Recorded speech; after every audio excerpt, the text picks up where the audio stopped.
Saya ingin menanggapi tentang maraknya kekerasan terhadap perempuan dan juga anak-anak kita. Sebagai seorang ibu, tentu saja saya sangat murka, sangat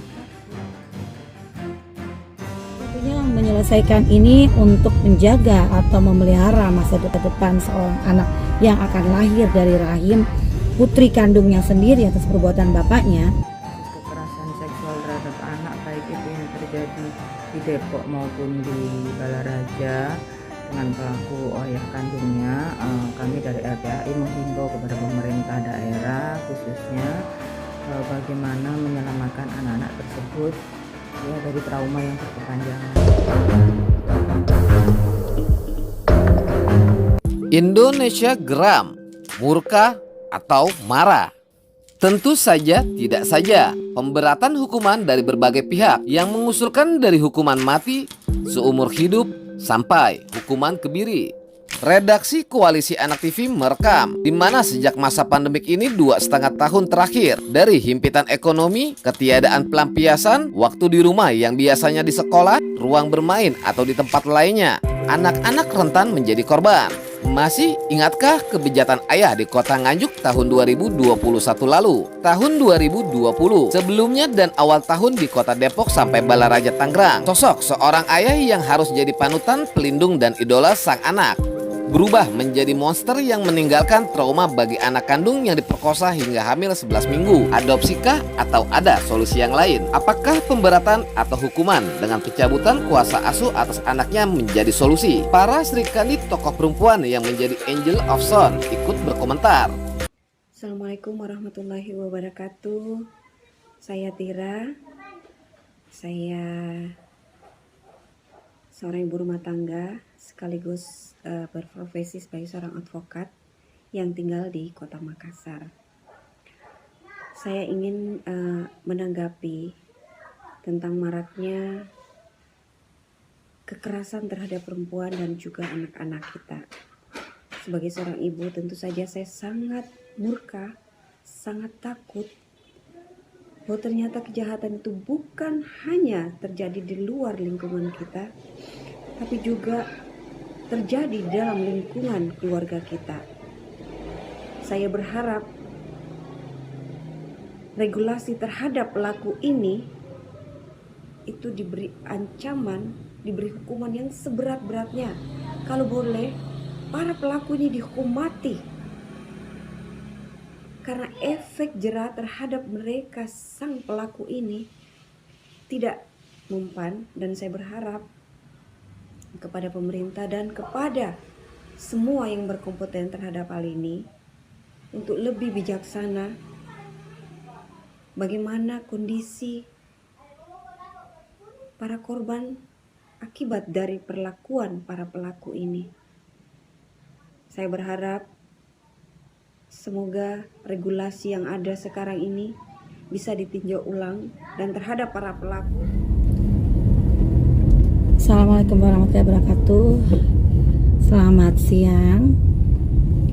Hari ini saya mendapatkan banyak berita yang di-share ke WA group maupun ke beberapa berita online yang saya baca, di mana di situ ada kasus yang membuat kita, hati seorang ibu itu sangat teriris, karena kasus ini mungkin memang sebenarnya saat-saat kita belum memahami, saat-saat pendidikan itu belum ada, agama itu masih belum menjadi panduan kehidupan seseorang manusia, itu mungkin bisa saja terjadi. Apalagi dengan pendidikan yang sangat minim, mungkin saja terjadi. Yang jadi membuat kita sedikit tersentak, kaget dan cukup marah ya, karena hal ini terjadi bukan di zaman kita tidak mengenal apa-apa, tidak mengetahui apa-apa, bahkan agama belum menjadi pedoman hidup, atau pendidikan itu bukan menjadi sebuah kewajiban, sehingga hal ini mungkin bisa terjadi. Nah, kejadian ini adalah kejadian yang cukup menyakitkan hati kita, di mana seorang anak kandung diperkosa oleh ayah kandungnya sendiri, sehingga anak tersebut diduga sampai hari ini telah hamil 5 bulan ya. Nah, saya pribadi sebagai pemerhati pendidikan anak maupun sosial menganggap ini sebuah hal yang sangat luar biasa, menyakiti hati, di mana ini juga melanggar agama dan ini melanggar norma-norma kita. Juga tentunya ini sangat melukai hati seorang ibu dan bapak-bapak di luar sana yang sangat menyayangi dan menjaga anak gadisnya. Bagi saya, jalan satu-satunya menyelesaikan ini untuk menjaga atau memelihara masa depan seorang anak yang akan lahir dari rahim putri kandungnya sendiri atas perbuatan bapaknya. Terlepas dia begitu berdosa, terlepas dia harus kena pasal-pasal yang mengikat dia untuk tetap menjalani hukuman, ada baiknya kita menutupi identitas anak ini ketika anak itu lahir. Ada baiknya coba kita menawarkan kepada orang di luar sana, seorang ayah keluarga yang baik, atau menawarkan kepada pasangan suami istri yang sangat mendambakan anak, atau siapapun yang mungkin sanggup, antara keluarga asal dengan keluarga baru. Bukan kita sengaja memutuskan silaturahmi keluarga kandung dengan anak, tapi untuk menyelamatkan masa depan dan tidak membuat ini menjadi suatu hal yang wajar di kehidupan kita, khususnya di Indonesia ini.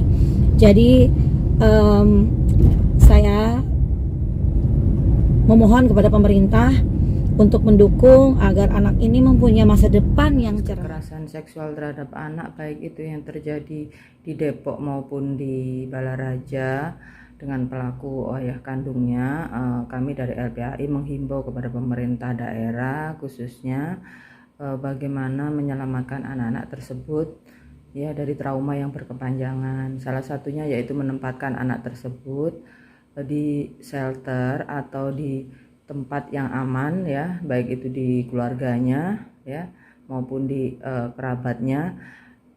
Yang penting jauh dari tempat kejadian perkara, itu yang utama. Nah, kemudian untuk selanjutnya yang korban hamil, kami mengharapkan bahwa anak tersebut bisa diadopsi nanti ketika lahir, atau ada yang mengasuh dari pihak keluarga korban ya, karena untuk mengasuh anak tersebut masih sulit ya, karena masih anak-anak ibunya. Jadi kami mengharapkan bahwa ada pihak-pihak keluarga, orang terdekat yang akan mengasuh, dan tentu nanti akan bisa menghilangkan trauma yang berkepanjangan terhadap anak tersebut. Itu yang paling penting, dan yang paling utama adalah kepentingan terbaik anak, itu yang harus kita prioritaskan. Saya kira itu.